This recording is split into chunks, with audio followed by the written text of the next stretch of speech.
Europe 1, bonjour la France. Daphné Burki. Allez, c'est l'heure, oui, c'est vraiment l'heure. Hein. Il est 11h50, c'est l'heure de la chronique conso avec vous, Elisabeth Assayag. Aujourd'hui, 10h. Il est 10h50. Mais oh là là, mais oui, j'ai avancé le d'une coup de heure. stress que vous avez filé à des milliers de Français. Oh là là, tous ceux qui nous écoutent, je m'excuse. Alors attendez, reprenez dans l'ordre. Tout va bien, il est 10h50 et 12 secondes, 13 secondes, 14 secondes. On est avec vous à chaque seconde. Dormez. Je m'excuse, je vous promets, je vous donnerai la bonne heure. Sinon, Julie va venir me taper dessus. En plus, elle va me gronder. Donc non, Elisabeth, vous en avez peut-être entendu parler, vous, auditeurs, la question des marges dans la grande distribution. L'association de consommateurs UFC Que Choisir assure, d'après une étude, que les prix des produits bio sont plus chers à cause des grandes surfaces. Oui, cette étude de l'UFC raconte que les grandes enseignes gagneraient beaucoup d'argent sur les fruits et les légumes bio. C'est ce que l'on appelle des marges. L'association a passé au crible 24 produits et les marges réalisées par les hypermarchés peuvent parfois atteindre jusqu'à 96%. Ils font 96% de marge. C'est énorme. Les écarts les plus flagrants sont sur les tomates, les pommes et en tête, le poireau. Le poireau est toujours en tête. Le poireau est toujours en tête. Avec une marge réalisée, estimée, toujours d'après l'UFC, à 191%. Il tire vraiment sur le... Il tire vraiment sur le poireau. C'est donc pour cela que les produits bio sont toujours plus chers que les autres. Et oui, pour vous donner une idée, un panier annuel de produits classiques de fruits et légumes, c'est en moyenne 368 €. Produits classiques, j'entends bananes, concombres, carottes, melons, tomates, de la salade, c'est produits classiques. Le même panier à côté en bio, 100% bio, c'est 660 €. On passe de 368 à 660. Attendez, mais qui achète des paniers de légumes à 660 €? Vous pouvez me le présenter? Dans l'année, Ariel, dans l'année, ça peut être, on peut l'entendre. C'est le panier qui représente l'année. Alors oui, Daphné, vous avez raison, c'est souvent plus cher le bio, mais derrière les fruits posés sur les étals de votre supermarché, il y a tout un travail. Cultiver du bio, c'est par exemple désherber à la main. Et les agriculteurs suivent un cahier des charges rigoureux, précis, pour que le produit soit totalement bio. C'est aussi pour cela que c'est cher. Mais d'après l'UFC, malgré toutes ces si c'est conditions, les marges, c'est pas forcément le... Cela ne justifie pas de telles différences de prix. Vous pouvez imaginer que la grande distribution est vent debout devant ces accusations. Les représentants ont dit dès hier soir que cette étude est totalement partiale, que les coûts de production sont beaucoup plus importants, notamment sur le fait que finalement, il y a très peu de produits bio fabriqués à l'intérieur même de notre pays. À peine 7% de la production française est bio. Le reste nous vient d'Europe. Donc, il faut payer le transport, il faut payer... Les produits bio européens n'ont pas du tout le même cahier des charges. Ils n'ont pas le même cahier des charges. Donc, c'est encore une autre histoire.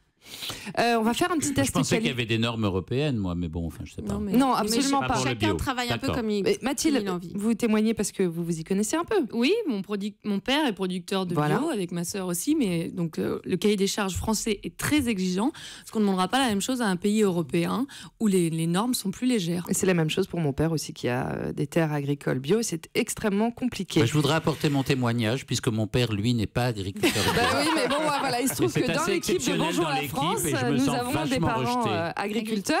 Donc, le message qu'on va passer, on en profite, Mathilde, acheter du bio français. Voilà. Ce serait formidable. Et demander si ça vient de la ferme Burki.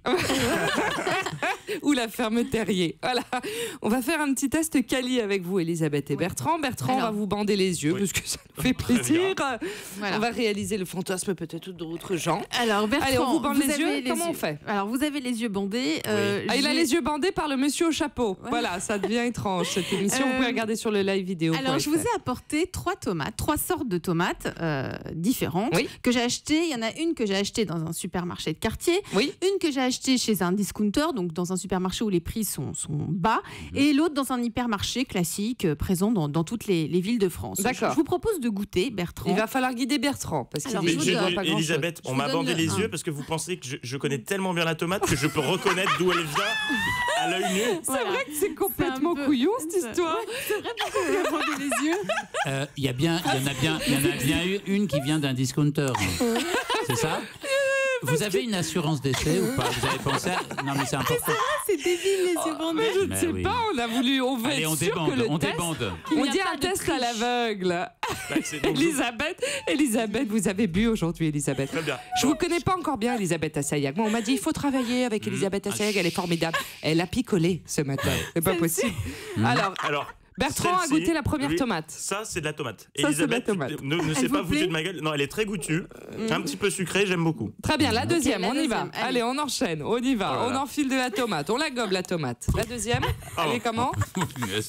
Elle est vraiment aveugle. Celle-ci. Celle-ci est beaucoup plus fade. Elle est plus fade. Oui, D'accord. Et elle est la- beaucoup plus fade. Donc je pense que celle-ci. Donc pour l'instant, là, vous préférez la une. Je préfère la première. Et la dernière troisième. On y va. La troisième, elle vient d'un hypermarché classique. Éloignez-vous là si vous n'aimez pas les bruits de bouche. hein, Oui, parce pardon, que je là, fais là- beaucoup de bruit. Oui, je suis désolé. Pardon. Non, la troisième, non, la troisième n'a N'a aucun aucun goût. goût. Oui, non, Ok. enfin beaucoup de, c'est très, voilà, je ne Alors, saurais pas. donc jurer vous avez de Vous avez préféré préféré la la première. La première, elle a été Oui. achetée dans un supermarché de quartier, 7,98 € le kilo. 7,98 € le ouais. kilo, je n'exagère pas, c'est la réalité. Vous dites qu'elle est bonne, bah, tant mieux, parce que Oui. vu le prix, Ah bah, elle peut, oui. on est content. La troisième que vous n'avez pas du tout aimée, je l'ai achetée dans un hypermarché classique présent dans toutes les villes à 5,63 € le kilo. C'est très très cher aussi, C'est toujours 5,63 € extrêmement le kilo. cher. Et la dernière chez le discounter, c'était tout de même 3,96 € le kilo. On reste dans des prix très Donc élevés. naturellement, Bertrand Chameroy a préféré quand même la tomate la plus chère. Mais il a Ouais. préféré la plus chère, mais finalement ça veut rien dire parce que là où je l'ai acheté, il y avait très peu de volume. Donc c'est aussi peut-être pour ça que c'est plus cher, parce que comme ils en ont acheté moins, il faut bien qu'ils Bon. se payent derrière. En attendant, bio ou pas bio, il faut qu'ils s'en sortent nos paysans, Elisabeth. Et c'est pour cela que des circuits alternatifs se développent de plus en plus. On n'est pas tous obligés d'aller au supermarché du coin.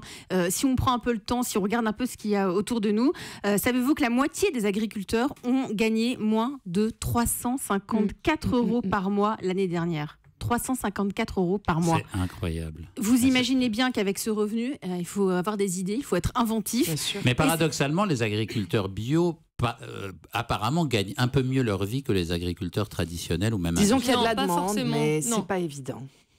Alors, c'est ainsi qu'il y a eu des drives fermiers. Je ne sais pas si vous connaissez ça. C'est sur le modèle du drive Bah oui. supermarché. Sur les Expliquez-nous. circuits Des drives courts, on peut fermiers. gagner un peu. Ce sont des circuits courts. Ils ont vu le jour il y a 5 ans. Le principe, c'est qu'il y a plusieurs agriculteurs qui se réunissent ensemble et via une plateforme en ligne, ils vendent en direct leurs produits qu'ils fabriquent eux-mêmes. La demande ne cesse de grandir.